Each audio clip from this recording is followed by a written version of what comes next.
many people in the Republican Party, but you have to question his motives in getting into this race. Was this really about winning the Senate? Was this an attempt to try to reclaim some ground or put a little polish back on that brass? I don't know. I think that this may have been about his lawsuit, trying to raise some money and some attention. He has run no campaign. He has said nothing. I'm not aware of anything other than maybe a couple of appearances he's made. Pete, it's a head scratcher. But I'll tell you what, you want to talk about a change in fortunes. Where was he 3 years ago? And now today, what we're looking at, it's the same thing with Jeff Sessions. Those two have something in common there, though, for completely different reasons. All right.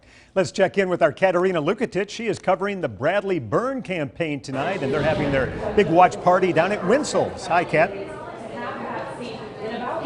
Hey Pete, things are pretty quiet here. The first few Byrne supporters are starting to trickle in, but Byrne himself not expected here until 8:30 or 9 o'clock. He's spending the early part of the evening with his family at home, watching those early results come in, seeing how things are going, and then he'll make his way down to downtown Mobile.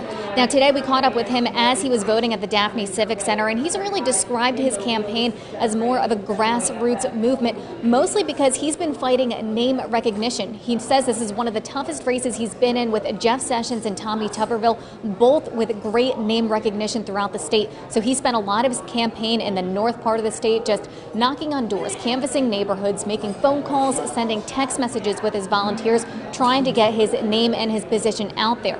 He spent a lot of time defending why he is the better candidate. When he compares himself to Jeff Sessions, he says that he gets along better with President Trump, and when he compares himself to Tommy Tuberville, he says he has the experience in Washington to be an effective senator. So as he watches those results come in, quickly trying to gauge where he is going to be at. As we've said it many times, this is likely going to head to a runoff, but it's going to be a question of who is in that runoff. Most of the polls have Jeff Sessions leading, but then it really is a toss-up between Tommy Tuberville and Byrne. So that is something the Byrne camp watching extremely closely tonight. Again, we're expecting Byrne to arrive around 8:30, 9 o'clock for his remarks. Reporting live in downtown Mobile, KATARINA LUKETICH. Back to you, Pete.